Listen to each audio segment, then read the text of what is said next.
साथियों, सादर नमो बुद्धाय, जय भीम। आज का टॉपिक है बौद्ध धर्म में मूर्ति पूजा का क्या मतलब है। तो देखिए, अगर आपकी बौद्ध धर्म में थोड़ी सी भी रुचि है तो फिर आप यह बात भली भांति जानते होंगे कि बौद्ध धर्म में मूर्ति पूजा नहीं की जाती है। बौद्ध मूर्ति पूजा के सख्त खिलाफ है। और अब आपके दिमाग में एक सवाल आ गया होगा कि अगर बौद्ध मूर्ति पूजा के खिलाफ है तो फिर बौद्ध बुद्ध और बाबा साहेब की मूर्तियों की पूजा क्यों करते हैं। अब यहाँ पर यह स्पष्ट करने की आवश्यकता है कि हम मूर्ति पूजा के विरोधी हैं, फिर भी हम गौतम बुद्ध और डॉक्टर अंबेडकर की मूर्ति रखकर पूजा वंदना करते हैं। ऐसा क्यों? देखिए, बौद्ध धर्म और अन्य धर्मों में मूर्ति पूजा में भेद है। क्या किसी देवी देवता की तस्वीर या मूर्ति रखकर पूजा करना उचित है?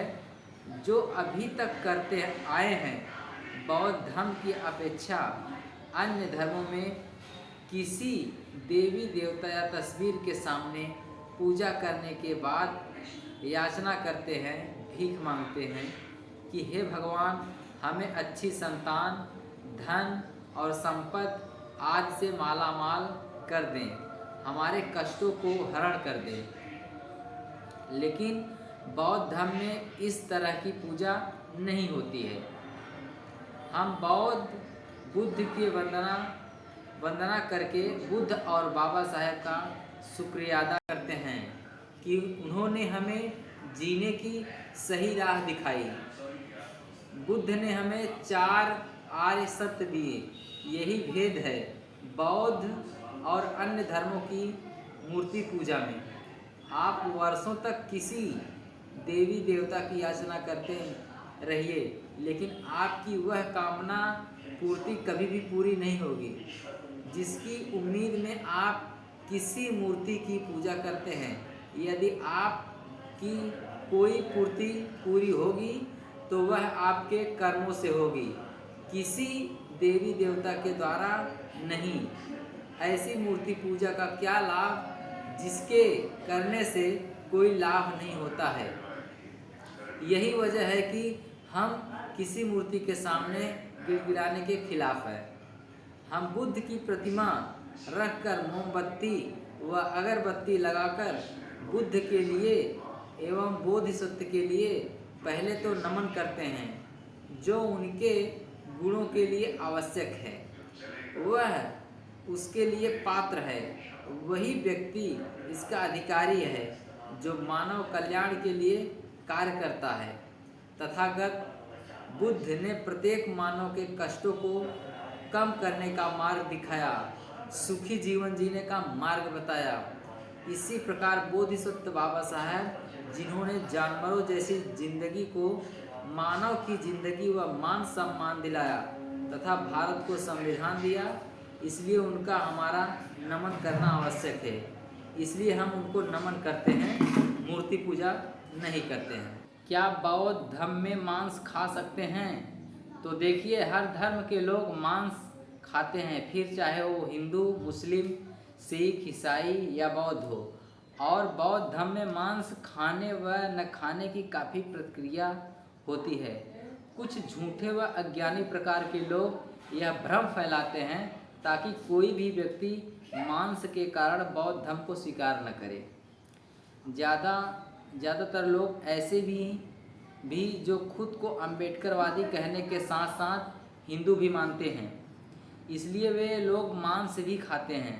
बहुत सारे भंते ऐसे भी हैं जो बिना श्रामणेर शिक्षा के भंते बने हैं, जो ब्राह्मणवादी क्रिया के उलट है, अपने ज्ञान से कार्य नहीं, जिसके कारण समाज में एक गलत संदेश जाता है। अब हम मुद्दे की बात करते हैं, क्या भोजन में मांस खाना चाहिए या नहीं, और अहिंसा से बुद्ध का अभिप्राय। भगवान बुद्ध जीव हत्या करने की चेतना, मनोवृत्ति या बुद्धि और जीव हत्या करने की आवश्यकता में भेद करना चाहते थे। जहाँ जीव हत्या की आवश्यकता थी वहाँ उन्होंने जीव हत्या करना मना नहीं किया। उन्होंने वैसी जीव हत्या के लिए मना किया जहाँ जीव हत्या की चेतना है। उन्होंने इस बात का निर्णय व्यक्ति पर ही छोड़ दिया कि जीव हत्या की आवश्यकता है या नहीं। व्यक्ति के पास प्रज्ञा, बुद्धि या ज्ञान है, उसका उपयोग करना चाहिए। यदि भिक्षु का किसी भी जानवर की हत्या से संबंध नहीं है तो वह भिक्षा पात्र में मिले मांस को ग्रहण कर सकता है।